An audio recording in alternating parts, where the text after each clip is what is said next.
The Tramping Feet by Nancy Roberts. The grizzled old sea captain didn't know when he had last prayed. It must have been many years ago, but it hadn't saved her. His lovely Marine had died anyway. She had never been a strong one, and when the baby was born and there were complications, she was gone in a day or two. But behind her she left a treasure. Tiny Kathy. Fortunately, his mother had stepped in and taken care of the infant. It was hard to realize that Kathy was now a young girl. For the past 2 years, since his mother's passing, she had made a home for him. Now he was about to lose her, too. God, don't let the girl die. I know I could have been a better man, and I don't deserve her. I've never talked to you much. Maybe I don't know how, but I'm trying, Lord. On he went up the stairs of the 4-story house that had been turned into a hospital for Portsmouth's yellow fever victims. The house was filled with patients, and beds had even been placed in the halls. Kathy was on the 4th floor, and that day she was tossing and turning so much that it made tears run down the old captain's weather-beaten cheeks just to watch her. He cradled her frail body in his arms, pleading, "I will take you to Richmond. I will buy you such lovely clothes. Everything you want. Look at me. Speak to me. Kathy, you must get well. You must," he cried out. But like many other poor souls who were brought to the hospital, turning and tossing in the throes of the virulent yellow fever, Kathy did not get well. A Portsmouth gentleman who swears that his sea-going grandfather knew the captain says that the captain stayed out at sea as much as he could after Kathy's death. When he returned for brief short stays, his solitary figure could be seen striding along in front of the home, a few blocks from the water. There he often paused to stare up at the 4th floor windows of the house at 218 Glasgow Street. How could so much happen in this cheerful-looking house? It's yellow with blue shutters, and its interior is bright with shades of red and green and gold. But the house did not always look this attractive. When Mary Alice and George Gaffos were first married, they moved into the ground-floor apartment here, as the old house was then divided into apartments. A full English basement home, it rises 4 stories above the ground. The couple began to dream of buying and restoring it, despite its unhappy history and their modest income. A few years later, however, they did buy it and remodel it. Their dream had come true, but it was not all that they had expected. Or should we say that the house contained more than they expected and could have ever believed. The Gaffoses are a pleasant, attractive couple. Mary Alice tells the story. From the first few weeks we lived here, strange things happened. The children noticed it at first. Andrea would call us from time to time, telling us that she had heard heavy footsteps on and down the stairs. The children slept on the 3rd floor and were very frightened there for a while. One night Andrea called out, and I ran up to her room. "It was going up and down the stairs again, Mother," she said. "I could hear the footsteps tramping on each tread like someone with boots on, and I wondered if they were going to stop on the top of the stairs at my floor. I just held my breath." She threw her arms around my neck and hung on to me for dear life. Then our older daughter Sabrina chimed in. "They would never stop, though. They go right on to the 4th floor, Mother, and sometimes we can hear them in the attic overhead." George and I got so frustrated after a while we really didn't know how to handle it, for we thought the children were just hearing old house noises. I made up all sorts of funny and comforting stories about the footsteps on the stairs to take their fears away. After a while, they said they weren't afraid anymore. One winter evening, about a year later, my husband and I were sitting in the front with a fire working on a jigsaw puzzle.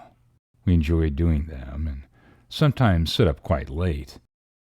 I remember that I had just found a piece that we had been looking for all evening and was putting it in place when, bam! The front door slammed so hard that we both nearly jumped out of our chairs. We sat looking at each other, frozen, waiting to see what would happen next. Then came a series of thuds that sounded like heavy boots going up and down the stairs, step by step. We heard them reach the top of the first floor. They went on. When they got to the second floor, George was out of his chair. "I'm going up there, Mary Alice," he said. The steps seemed to pause at the third floor landing. Then we heard them again. Now he, if it were a man, was on his way up to the fourth floor. I was so relieved that he had passed the third floor until we heard the attic door at the top of the stairs open and slam hard as it shut. George's face went white as he ran out the hall and up the stairs, with me close behind him. We were very much afraid and were both wondering what we were going to find in the attic. At the third floor, I stopped and switched on the lights upstairs, but when we reached the fourth floor landing, no light at all could be seen under the door. "I'm not going into a completely dark room. Stay right here," said George. "I'll get the flashlight and be back in a second." It seemed as if he were gone forever, but it probably wasn't over a minute or two until he returned. "Get behind me," he whispered, and I did. He threw open the door and swung the powerful flashlight from one end of the room to the other. The attic was empty. With relief, we both just collapsed into each other's arms. Nothing happened for about a month after that. Then one night, when George was working on the third floor on something he had brought home from the office, and I was reading to Sabrina, he called downstairs. "What are the girls doing playing in the attic this late?" "What do you mean?" I asked. "I heard them walking around all over the place up there." "You couldn't," I said. "Sabrina's down here with me, and Andrea's asleep in her bed up there with you."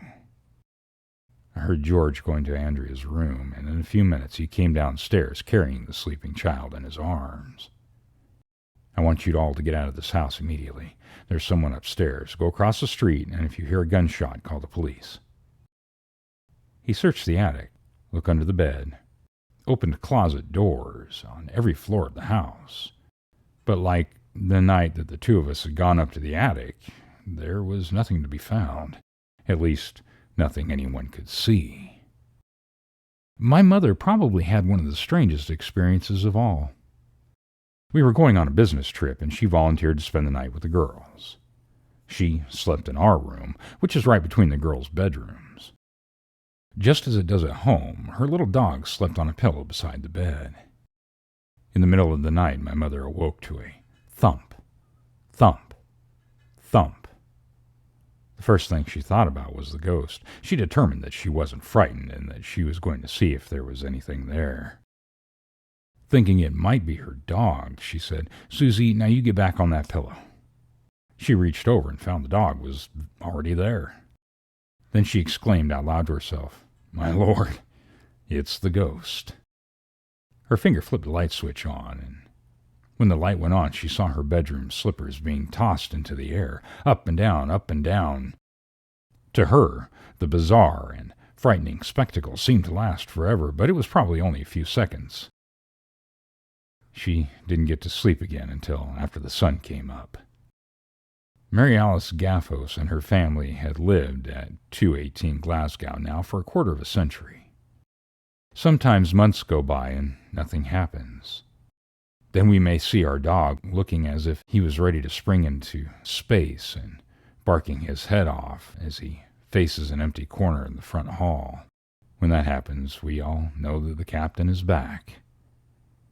If the daughter of the sea captain really did die in this house during the yellow fever epidemic, it surely broke the old man's heart. Does his love for her still go on in some timeless dimension? Does it sometimes bring him back? Located at 218 Glasgow Street, the Gaffos house is not open to the public. The end.